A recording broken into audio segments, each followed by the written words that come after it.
극복하는 데 도움이 되었다고 생각이 되는 부분은 글이 너무 써지지 않으면 일단 소설을 쓰는 걸 좀 멈추고 일상을 좀 즐기고 소설이 아닌 다른 글들을 조금 쓴다든지 번역을 해나가면서 극복을 해나가고 있습니다.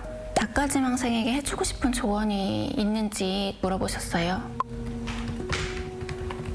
작가가 되는 방법은 그저 쓰는 것뿐이라고 말을 하고 있는데요. 저는 그 말이 정말 맞는 말이라고 생각합니다. 그 비슷한 말을 들려주고 싶어요. 두려워할 시간에 차라리 쓰라고 그런 이야기를 들려주고 싶습니다. 네. 이렇게 채팅이라는 방식을 통해서 독자님들과 만나 이야기를 나눌 수 있어서 즐거웠습니다. 이 기회를 통해서 저의 번역된 소설들 또는 한국어로 된 소설들도 관심 있게 읽어주시면 좋을 것 같고요. 저뿐만 아니라 많은 한국 작가들이 작품 활동을 열심히 하고 있으니까 한국 문학도 사랑해 주셨으면 좋겠습니다. 지금까지 소설 쓰는 백수린이었습니다.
In our headlines on this Wednesday, May 28th, here in South Korea, presidential contenders are back on the campaign trail today, following their final TV debate last night as preparations are underway for 2 days of early voting starting tomorrow, that is, Thursday. Meanwhile, the number of newborns jumped almost 7% on year in March, according to Statistics Korea, which add the number of marriages also rose over 11% on year. And over in the Middle East today, that is Wednesday, May 28th, Israel and the Palestinian militant group Hamas mark their 600th day of violent confrontations. We are counting down less than a week to the snap election scheduled for June 3rd. And on his campaign trail, Liberal Party contender Jae-myung is addressing his supporters here in Seoul. I have our political correspondent Jae-myung standing by live with details. Jae-myung, as always, it's good to have you on. So where exactly are you reporting from? Seoul Children's Grand Park in Gwangjin-gu District, where Democratic Party presidential candidate Jae-myung just wrapped up his speech, as you can see behind me. And following the final televised debate yesterday, it is now focusing his campaign on Eastern Seoul, which the party describes as a region that shows Seoul's past, present, and future. And he aims to attract support from voters in the capital by sharing his plan to make Eastern Seoul not only a new hub for business, culture, and transportation growth, but also, as a result, a better place to live. Ahead of Wednesday's rally, he joined a live YouTube broadcast where he emphasized his commitment to push South Korea's benchmark index, the KOSPI, to 5,000 points and outlined plans for stock market reform. Take a listen. South Korea's conservative governments have not been typical conservative governments, which has made them irrational. The economy relies on rationality and predictability. with little economic policy and frequent corporate abuses, the market stayed weak. Fixing these issues could boost the market by 200 to 300 points. Jae-myung, early voting begins tomorrow, and I understand the Liberal Party has called on voters to exercise their civic duty. That's right, Sunny. A day before early voting begins for the snap presidential election, the Democratic Party focused on getting people out to vote.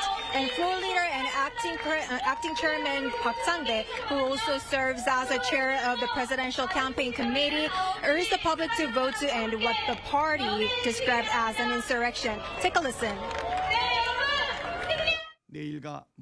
Let's bring peace, revive the economy, and unite the country by taking part in early voting this Thursday and Friday.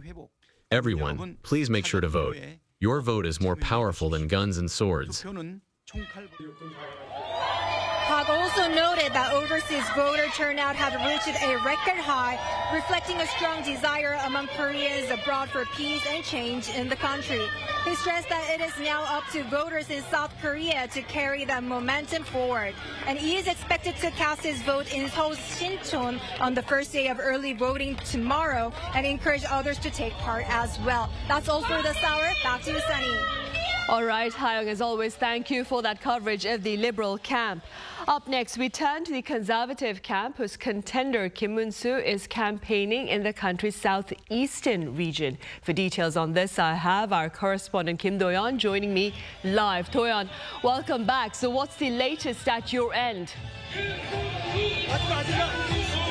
Sunny, I'm at a rally in Yeongcheon of Gyeongsang-buk-do province, and this is also his home birthplace.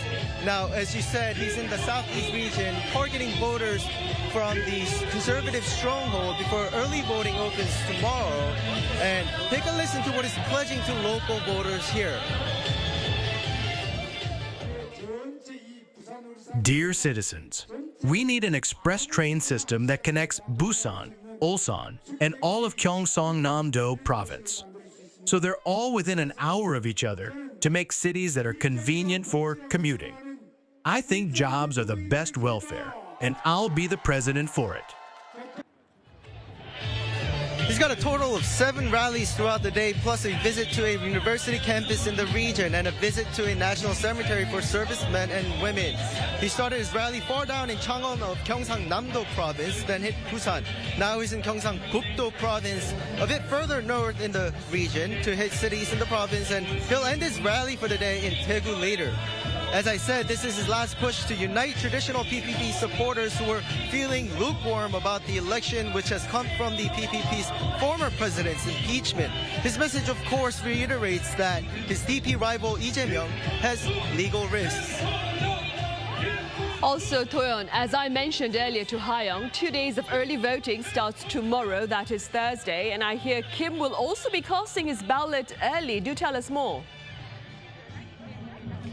That's right. As for Kim's early voting, he's going straight to the Lion's Den. Now, he says he's going to vote at a booth in Incheon's Gaeanggu district, the congressional district of Lee Jae-myung. Take a listen to what the camp had to say about this. To put meaning into voting in Incheon, it's not only Lee Jae-myung's home district, but also the historic city where the Incheon landing operation turned the tide of the Korean War, preventing a communist takeover and paving the way for South Korea's post-war transformation. Meanwhile, as for the merger, the Reform Party's Jun-seok continues to be adamant about finishing the election, so the timing seems tough, and there doesn't seem like much communication between the two parties at the moment either. But they have until late into the night today. The PPP, however, says it's willing to give anything except for the candidacy. The PPP also claims that many Reform Party voters may change their minds, as choosing Jun-seok could be wasting a vote. So even a three-way race has its benefits. That's all for now. Sunny. All right, Do-yeon, thank you for that coverage of the Conservative camp. Moving on then, Reform Party candidate Jun-seok also continued his campaign today while reiterating his resolve to remain in the race. He held a lunchtime rally at Yeouido Park with white-collar workers before heading to Gangnam Station and Korea-U.S. in southern Seoul to touch base with young voters and startup company workers. Now, starting later this evening until the last day of the official campaign period, he plans to engage in overnight events to interact with voters one-on-one. Also earlier today, he apologized for his use of crude language during Tuesday's presidential debate while referencing alleged remarks by the son of Democratic Party candidate Jae-myung. And that final presidential election debate that was aired live Tuesday night saw its fair amount of ad hominem attacks as the candidates sought to share their defense and diplomatic policies. Our senior correspondent Oh Soo-young has the highlights. The final presidential TV debate took off with intense verbal exchanges as the four leading candidates clashed over visions of foreign policy and domestic political reform. Democratic Party candidate Jae-myung voiced support for the South Korea-U.S. alliance, calling it the foundation of Korea's diplomacy, and even said trilateral cooperation with Japan is necessary. But he maintained a stance that Seoul shouldn't neglect ties with China and Russia. We must manage our relations well. There is no need to antagonize them as we are doing now.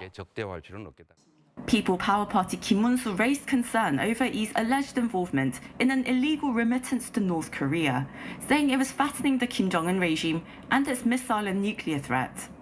I will strengthen nuclear deterrence and enhance our defense capability to build a Republic of Korea that will not be shaken by any threat. Responding to a question from Lee, Kim Mun-soo said nuclear weapons should be pursued if it is possible within the scope of the South Korea-U.S. alliance, and also suggested nuclear sharing arrangements similar to NATO's or a Korean-style model. Lee criticized the stance, saying that denuclearization of the Korean peninsula is already a given. Meanwhile, the Reform Party's Jun-seok criticized both the DP and PPP for simply aligning with larger powers and pledged practical ways to overcome Korea's security crises. I will elevate South Korea from a nation that depends on alliances to one that designs and leads them. He said he'd coordinate policy on foreign affairs, unification, defense and internal affairs with a deputy prime minister for security and by merging the foreign affairs and unification ministries.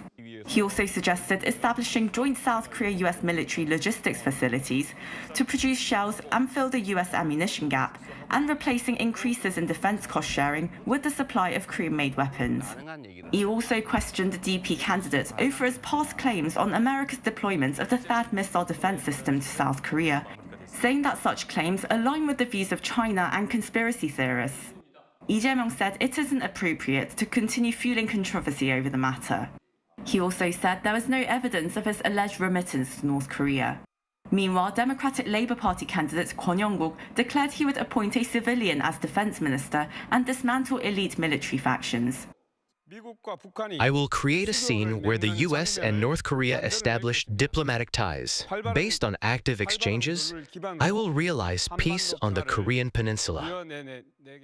The two-hour debate was also intended to address domestic political reform, but was overridden by mudslinging, targeting Jae-myung's ongoing criminal trials and his party's push for legal revision and judiciary reform, an apparent attempt to exonerate him.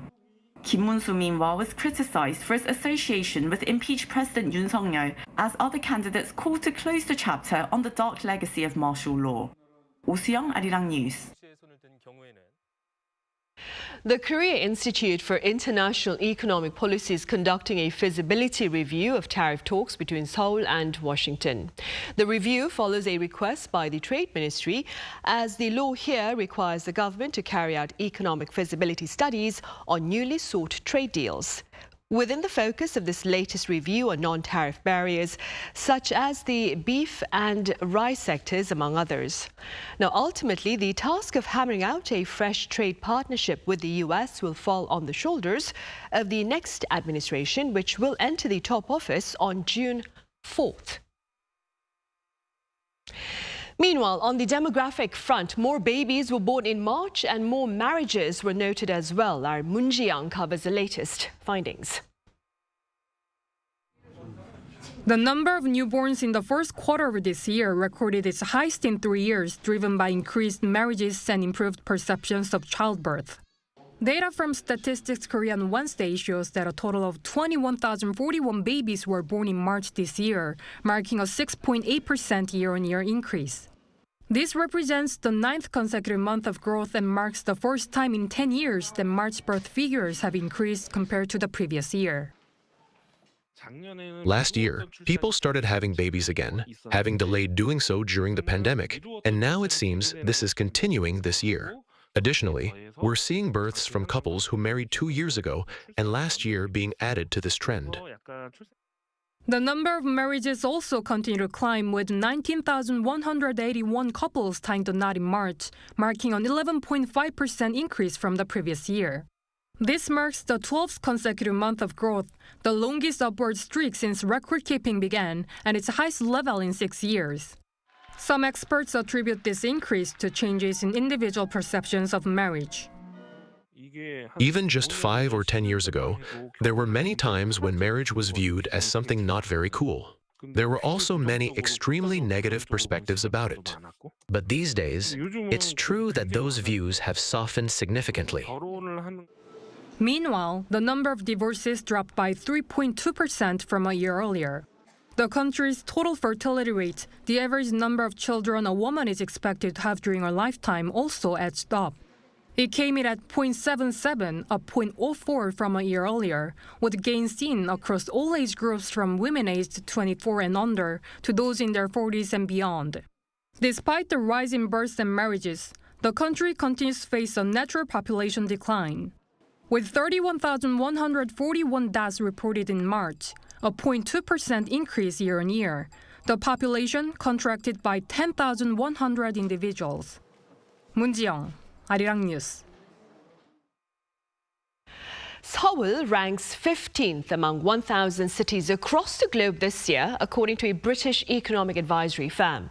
Oxford Economics says its 2025 Global Cities Index shows Seoul soaring past 26 spots from last year to rank 15th worldwide this year and second in Asia just after Tokyo. The evaluation covers 5 categories, including economy, human capital, quality of life, environment and governance.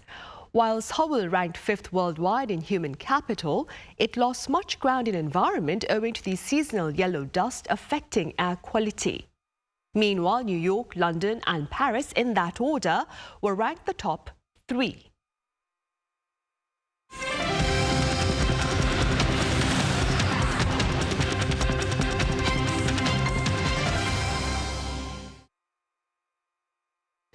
In the Middle East, ordinary Palestinians continue to bear the brutal brunt of Israel's counter-offensive against the militant group Hamas as both sides mark a tragic milestone today. Our An Sung-jin reports. Thousands of people stormed towards an aid distribution point, causing a stampede. Shots are fired into the air to disperse the crowd. On Tuesday, following almost 3 months of aid being blocked, the U.S.-backed Gaza Humanitarian Foundation distributed around 8,000 food boxes, or around 462,000 meals in the southern city of Rafah. We want to eat, we're hungry, we have been humiliated with the communal kitchens and the water and everything. Look what they've put for us. The Israel-Hamas war has reached the 600-day mark. Nearly 2 years into the conflict, more than 54,000 people have been killed and over 123,000 injured. Gazans suffer from severe food shortages and a lack of access to healthcare in the devastated enclave. Israel has faced widespread condemnation for the civilian suffering caused by the conflict. 600 days ago, on October 7, 2023, Hamas attacked Israel, killing more than 1,000 and kidnapping more than 200 people. That led to massive Israeli military offensives, airstrikes, and a ground invasion of Gaza. Though ceasefire negotiations continue with mediators including the U.S., Qatar, and Egypt, a deal has yet to be reached. International organizations such as the World Health Organization urgently call for an immediate ceasefire and the release of all remaining hostages. An Sung-jin, Arirang News. In its latest border control initiative, the Trump administration has halted visa interviews for international students seeking to study in the U.S. as it prepares to vet their social media accounts. Our Jae-myung has more. The U.S. government is now looking into mandating social media screening for international students who wish to study in their country. In preparation for the new review system, the U.S. State Department has ordered all diplomatic missions around the world to temporarily suspend visa interviews for international students. In an announcement made by U.S. Secretary of State Marco Rubio on Tuesday, consular sections should not add any additional student or exchange visitor visa appointment capacity until further guidance is issued in preparation for an expansion of required social media screening and vetting. However, Rubio said that the government will proceed with interviews that have already been scheduled. Those looking to apply for the F, M, and J visas will see their interviews temporarily suspended. F visas are issued to students who wish to study at a U.S. university or review language training, while the M visa is for those who wish to receive job training. The J visa is for exchanges in the fields of education, arts, and science, particularly for exchange researchers and students. If the Trump administration does carry out the screening process, it could significantly slow down student visa processing, effectively hurting many U.S. schools that rely heavily on foreign students to boost their financial coffers. The government had earlier imposed a partial social media screening requirement, mostly targeting returning students who may have participated in pro-Palestinian protests. However, the latest order does not specifically say what the government would be screening for, but that it aims to keep out terrorists and battle anti-Semitism. Jae-myung, Arirang News. Back here in Korea, an annual international peace forum is currently underway on the southern island of Jeju. Organizers say some 4,000 participants from 30 nations are attending the 20th Jeju Forum, which began earlier on this Wednesday. On the agenda of the three-day forum are talks on geopolitics in the face of the Trump administration's America First policy and stability on the Korean peninsula, as well as regional maritime security.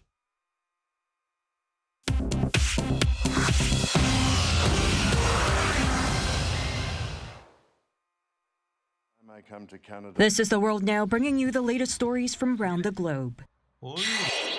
In a historic address to Canada's Parliament, King Charles III reaffirmed the nation's sovereignty and freedom, responding to U.S. President Donald Trump's recent suggestions of annexing Canada as the 51st state.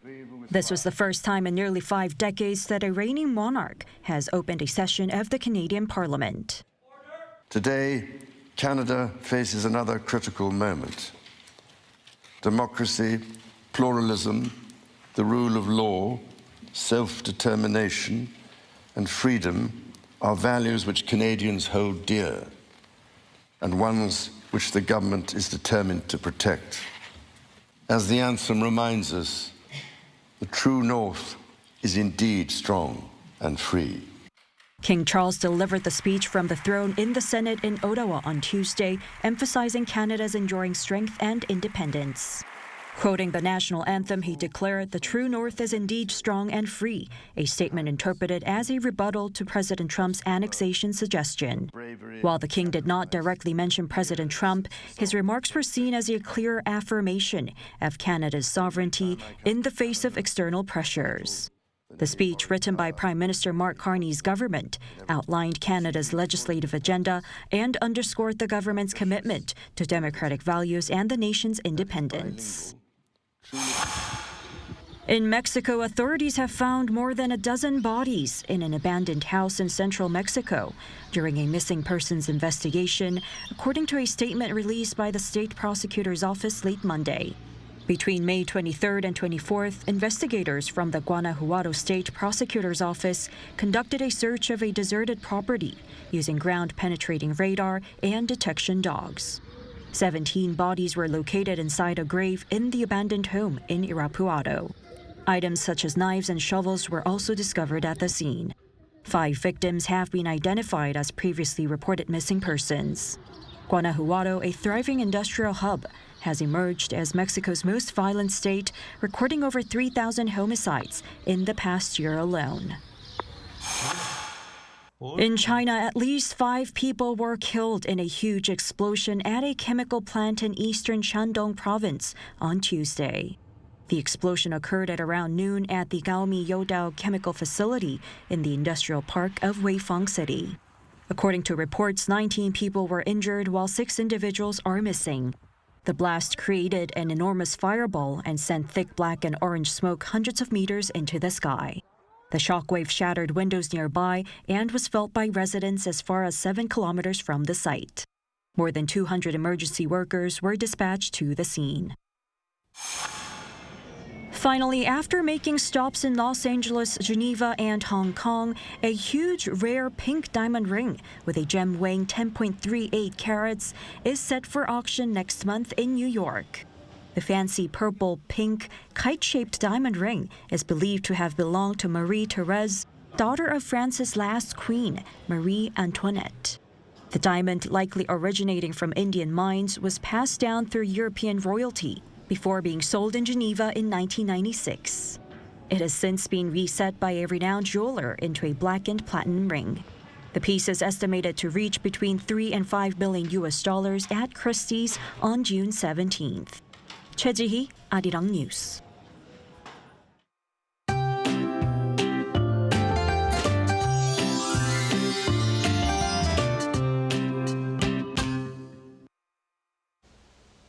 Early summer-like daytime heat continued today across the country. Today's highs rose up to 26 degrees Celsius in Seoul, 28 degrees in Daejeon, 29 degrees in Gwangju and Kimcheon.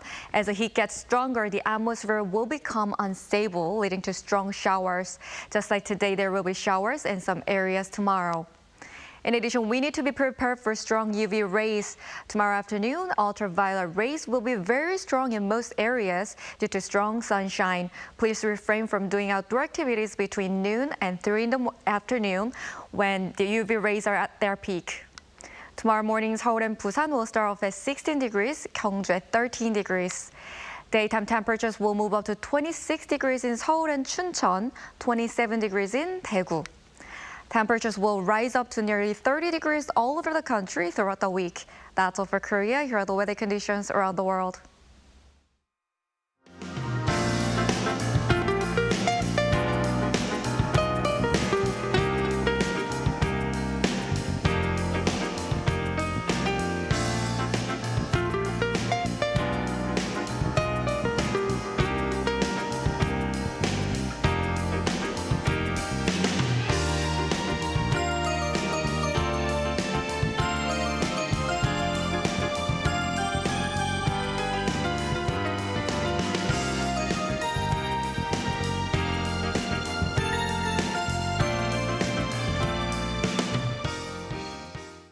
Right, that ends our newscast for now. As always, thank you for watching.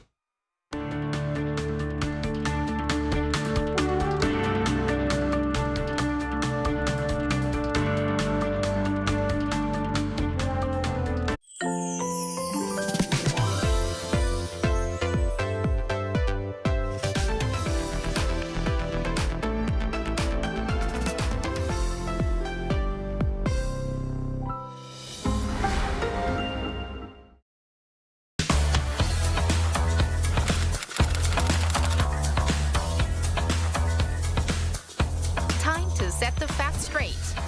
Get Korea right. K-culture is sweeping the globe. K-pop, K-drama, K-movie, K-food, and even K-beauty. Korean cultural content is gaining more and more fans worldwide. It's indeed the golden age of K-culture. But with this growing interest comes an increase in misinformation about Korea. There's so much inaccurate information out there. Even AI can sometimes get it wrong. So, we must set things straight and correct all the misinformation. So here's the plan. The Voluntary Agency Network of Korea, VANK, and Arirang TV present the Get Korea Right project. Our goal is to provide accurate information on important keywords that come to mind when we think of Korea. Latent errors and false claims that distort history. It's time to set the record straight, sharing the true history and culture of Korea while raising the national brand. Let's get started with Get Korea Right. Are you ready to join?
The third and final debate among South Korea's presidential contenders took place Tuesday evening with the agenda on domestic politics and foreign policies. With more on Press Perspective today.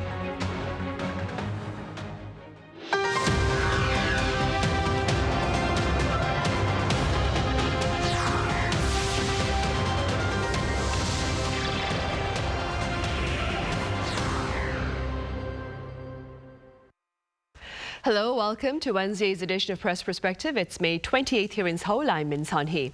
Korea, it's counting down less than a week to the snap election on June 3rd. While early voting begins tomorrow, that is Thursday, and ends on Friday at polling places nationwide from 6 in the morning to 6 in the evening. Now, that being said, today we touch upon the thoughts of the presidential contenders on national politics and foreign policies as shared during their debate last night. For this, I have Celia Fioretti with French daily Le Croix here in the studio. Celia, welcome back. It's been a while. Glad to be here. Right. I also have Yang Chen-hao, a freelance journalist from Taiwan based here in Seoul. Chen-hao, as always, it's great to have you here. Hello, and thanks for having me today. Right. Celia, we'll start with you. Let's begin with the foreign media response to the final presidential election debate among the contenders held last night.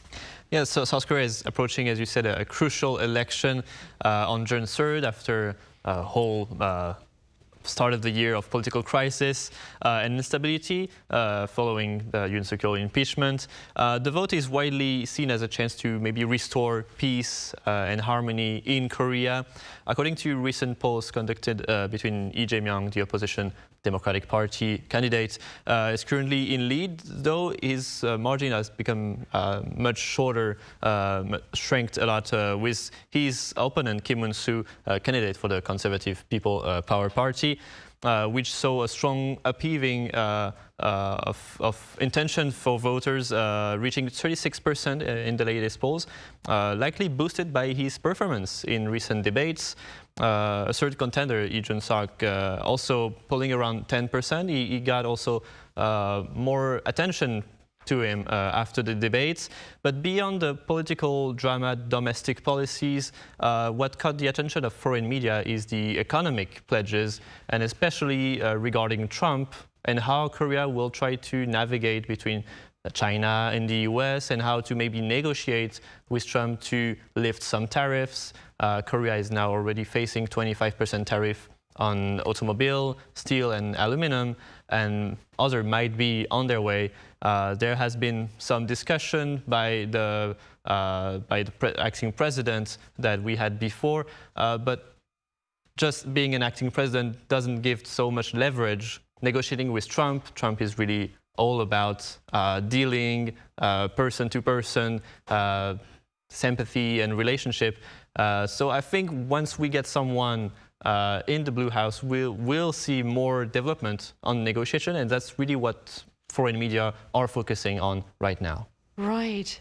Shen-hao, Tuesday's debate, it also centered on the political polarization here in the country, and the blame game, if you will, was on full display. Could you walk us through that dispute? So we can already see that many times, like Kim Moon-soo and Jun-seok, they are trying to criticize and even attack Jae-myung, as it already happens in the previous first and the second time TV debate. And I think this time is way more harsher, because Kim Moon-soo attacked it on Jae-myung's judicial crisis, and Jae-myung, on the other hand, attacked Jun-seok, on the other hand, attacked Jae-myung over past incidents in which Jae-myung reportedly spoke very harshly about his own brother and sister-in-law. And most of the time, Jae-myung is very busy defending himself. And so occasionally, Kwon Young-guk, another progressive candidate, he even tried to throw critical questions to attack Kim Moon-soo and Jun-seok, using this as a way to come to rescue Jae-myung. And confronting the judicial crisis, Jae-myung has mentioned that the cases against him are all fabricated suspicions deliberately imposed by the prosecution. And Kim Moon-soo continuously criticized that Jae-myung for planning to impeach the judge, and he planned to hold the hearings targeting the judges, claiming that it is the opposition forces led by Jae-myung interfering with the judiciary system to make it stand on the side with Democratic Party. And however, Jae-myung counters that he will be cleared all of his charges, and that the Democratic Party has already withdrawn the actions against the judges. And the thing which triggers and attracts most attention on the debate last night, I want to mention, it is Jun-seok directly asked Kwon Young-guk, saying that if something like violating or like causing harm to a woman's body, would this constitute misogyny? I don't want to speak the whole complete sentences, but this is really, many people are feeling shocked when hearing Jun-seok say that. This is from the famous conservative YouTube channel, the Harvard Lab, the Kalosero 연구소, which has screenshot some comments left by a guy on the internet forum containing numerous instances of sexual harassment several years ago. So the Harvard Lab is claiming that the one who left the comment is Jae-myung's son. And so Jae-myung's son had been accused of engaging in prostitution and online sexual harassment. Ultimately, the prostitution case was closed due to lack of evidence, but the online sexual statements related to online sexual harassment are still under investigation. And whether it's true or not, now that many female groups, especially feminism groups or civil organizations, they are claiming that Jun-seok's remarks, his words on the live broadcast will contribute to the spread of sexual violence, and now they are calling for him to withdraw from the election. Right, but he has apologized for his crude language shared on Tuesday evening with regard to referencing, that is, the alleged remarks by the son of Democratic Party candidate Jae-myung, right? But that's the big problem. I think even if he really apologized, I think many people were still not accepting, because you remember until last election in 2022, Lee is also a very main character candidate who is a character which is like always criticizing on feminism. That is also like in the poll you can see that most of the people, especially for those in their 20s, Korean male, they are supporting Jun-seok, but only like 4 or 5% of the female in their 20s and 30s are supporting Jun-seok. So that means that his controversial sentences, those words, has really made that his like supporters very like separately, very clearly polarized further. Right. Celia, as you mentioned earlier, quite a number of foreign media outlets believe that the diplomatic priority for the next administration here in the country will be navigating the rivalry between the U.S. and China, which you mentioned a bit earlier. What have you been hearing on the ground with regard to this? Well, this presidential election couldn't come at a more critical time. Trump arrived in the White House early 2025, and the country has not had a strong leadership to really face his threat and the way he imagined the world under him. So now trade will be really the core of the negotiation, the core of the relationship with the U.S. The next president will face immense pressure to revive a flattering economy while managing complex foreign relations with Beijing, but with Washington also, for key security interests, whether it's economic or military. And this is particularly urgent because Donald Trump, as I mentioned, already put some tariff on Korea, is planning to do more, even though his plan is a bit vague for now. He's been delaying and pushing away the deadline, but still he's trying to hold some leverage to negotiate with other countries. The two main candidates, Jae-myung, has more of a policy to not rush into discussing with Donald Trump. I think it goes into his policy of not being fully against China or fully with the U.S. He's trying to play this really slim rope between the two countries, between the two powers in the region, to find maybe the best way for Korea. I have to say it could be interesting, but it's a difficult and long way to go. On the other hand, Kim Un-soo is mostly continuing on the Jun-seok hard line against China to side with the U.S., have some talk with him right after the election, get something done, get a deal done to maybe lift some tariffs. That could be also beneficial for Korea. Trump is not going to give anything away, playing the waiting game to see what Korea wants to get. He wants to make a deal fast, to know what Korea will be, what role Korea will be playing in the U.S. economy, whether it's exports or imports. But both candidates have placed the economy at the core of their campaign and really pushing on it. Some candidates are promoting their personal relation with Trump or their expertise with the U.S. administration to negotiate. They're really playing on this, and I think the electors are sensible to this discourse, might help them to make their choice for the candidates on June 3rd. Right, we'll see then. Chen-hao, now, as you mentioned, the final debate that was held last night, Tuesday evening, it contained quite a bit of ad hominem attacks among the contenders. But on the agenda for last night was diplomacy and defense. Yes. What can you tell us about the strategies shared by these contenders with regard to security and foreign policy? So let me briefly introduce the four people's diplomatic and national defense plan. That Lee Jae-myung, he mentioned that South Korean diplomacy is based on the alliance between South Korea itself and the United States. So it is necessary to maintain the relationship, but also it is still necessary to maintain the relationship with China and Russia meanwhile, and there is no need to make any relationship hostile. And South Korea's defense budget is already twice of the size of North Korea's GDP, while South Korea possesses strong military resources. Engaging in dialogue with North Korea and maintaining peace is essential. That was what Lee Jae-myung mentioned last night. So he said that he will also promote the establishment of diplomatic relations between the United States and North Korea.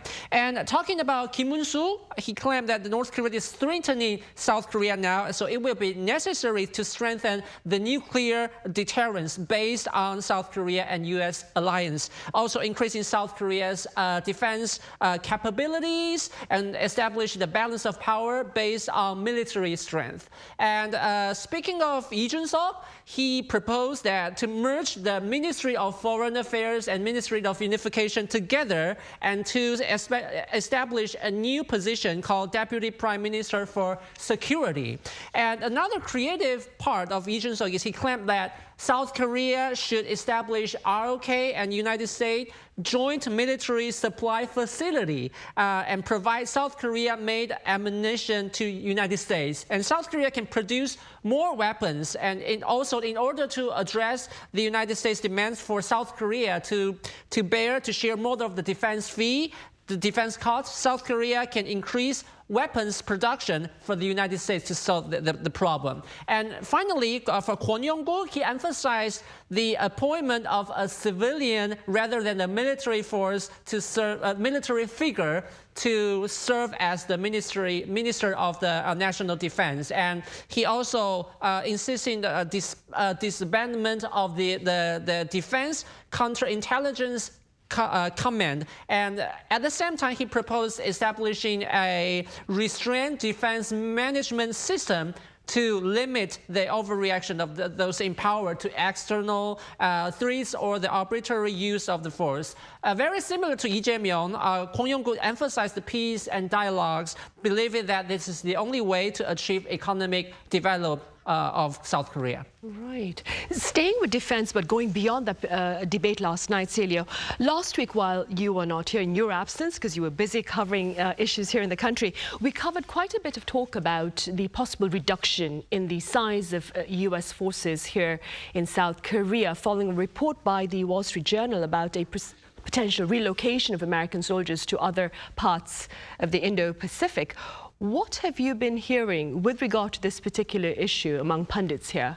As you mentioned, tensions are rising in South Korea following the report that Trump administration might be considering withdrawing 4,000 troops from the peninsula. The Wall Street Journal says the plan hasn't reached the Oval Office yet, but that might be the case anytime soon. This potential move revives long-standing concern in Seoul, especially as the country heads into the election. During Trump's first term, he repeatedly pushed for allies like South Korea to pay more to maintain the cost of the U.S. troops deployed, even suspending joint exercise after meeting Kim Jong-un. While Seoul and Washington both says there's no official talks about this yet, we can see that there's some tension in the alliance. We can really feel that in Seoul. However, as an opinion piece written by Chun In-boom, former commander of U.S. ROK Army, gave an interesting point, I think, into the opportunity that a withdrawal of U.S. troops might give to Korea. Because he explained that the U.S. is anyway shifting its policy and strategy in the Indo-Pacific region, mostly focusing more on China. They feel like the North Korean threat is not so big anymore. They don't need to put so many people in Korea to assure deterrence. And he said it's true that it can make some people worried in Seoul, but Korea should use it maybe as more of a new way to threaten North Korea or to affect them with deterrence, because a U.S. force away from Korea moving in a region may be unpredictable, will cause some trouble for North Korea because they will not know where a response might come from the US, and the United States Army could jump on North Korea from anywhere in the region. That could be actually more troublesome for North Korea because right now they know where the US troops are. They are just right across the border. They are prepared to any kind of scenario of US troops moving to the north. So having someone outside might also help to make Korea has more leverage because they might participate in joint exercise with other partners in the region. We have seen some exercise with Japan, but we might see some with the Philippines, with Taiwan maybe one day. So having more of a coordination in the region might help South Korea also to have more of an important role in the alliance and in the region. Right, and this was an opinion piece by the former Korean military commander Chun In-bom, right? An interesting piece right there. Chen, now back on the campaign trail, the results of the final public polls have been shared today. What are your takeaways with regard to the latest findings? So till Sunday and this Monday, most of the polls in South Korea shows that the Lee's supporting rate fell several percent from around 50% to 45%. Meanwhile, Kim Won-soo's support has grown by around 3 to 4 percentage. So the gap between that means that the gap between Lee Jae-myung and Kim Won-soo was indeed getting closer, and it is definitely very good news for the conservative. But it is not a surprising result because, as we know, that the conservative they started the race very lately comparing to the Democrats, and so the supporters they were gathering, and that also makes Lee Jae-myung camp a bit nervous. But according to the last surveys came out yesterday and this morning, we can see that some of them show that the gap between Lee Jae-myung and Kim Won-soo is getting bigger again. This can be seen on like Gallup, which has been regarded as the most trustable source conducting the survey every week and mostly through artificial phone interview. 49% for Lee Jae-myung and then Kim Won-soo for 36% and 9% for Jun-seok. Indeed, there are no big difference for Kim Won-soo and Jun-seok, but we can see Lee Jae-myung, his supporting rate gaining 4% back. And Celio and me, we've met the director of Gallup yesterday, and he showed us, according to the poll by genders, by ages, and by regions, Lee Jae-myung has gained more than last time competing with Yoon Suk-yeol. And if there is no big accidents happening, then the result is indeed predictable and will be hardly to be changed. And another survey I want to show you guys is Realmeter, which is another company always conducting and releasing their weekly survey, but with automatic response survey, ARS. Realmeter's last survey shows that Lee Jae-myung gaining 49.2% and Kim Won-soo 36.8% with Jun-seok 10.3%. Very similar to Gallup, Lee Jae-myung gaining back 2.8% with others nearly the same comparing to last week. Right, I see.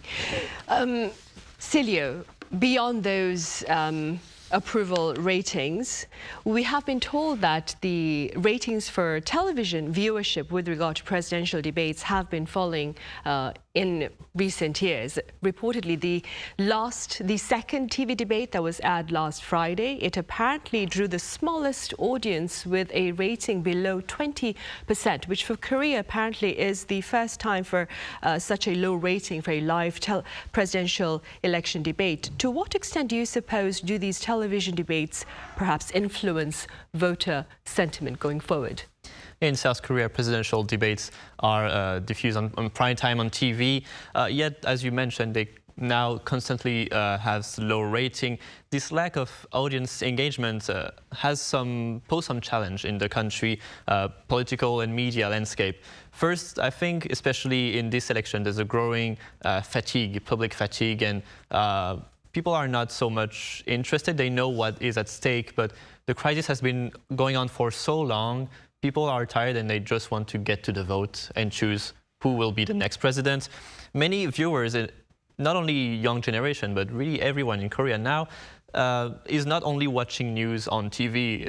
The day of the TV being in a living room with all the family looking at it is long gone now. People look at news on the phone, on internet, on YouTube, and they get their sources everywhere. Some are good, some are less good, but the TV debate feel it's a bit too old-fashioned with rehearsed sound bites, as we mentioned, candidates attacking each other.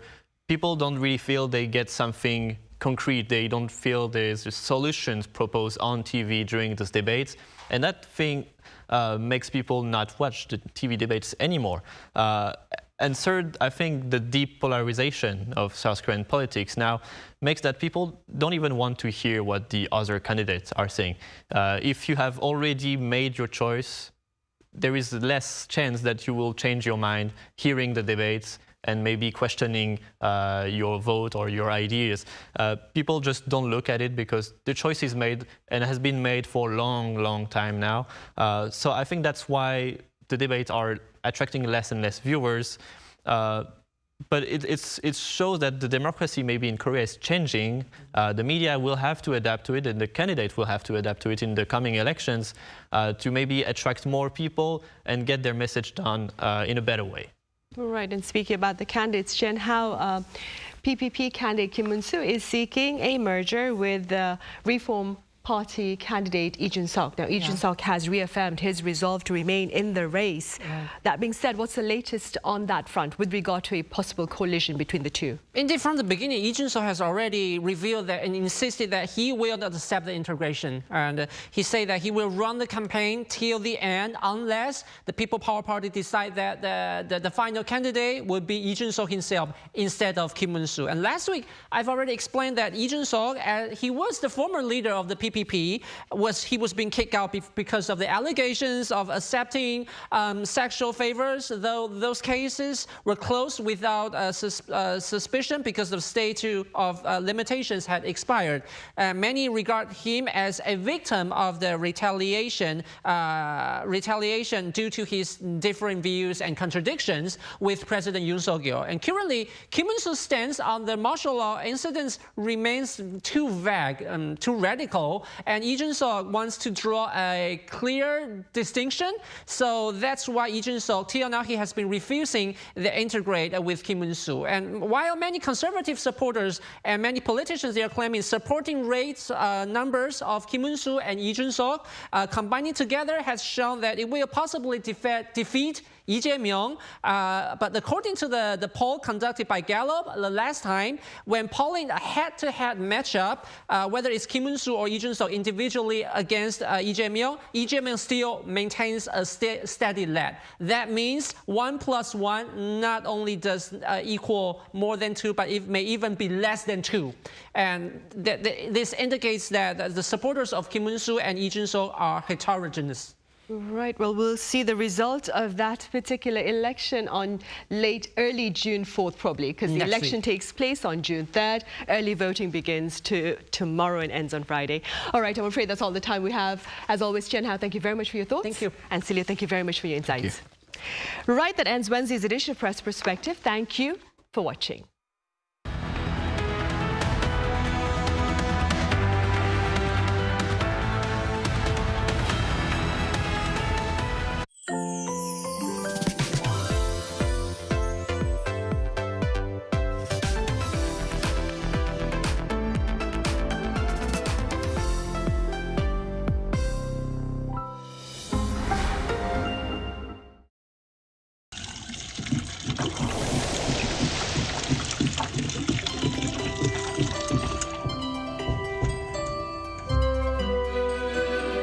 껍데기는 가라, 알맹이만 오라. 그래서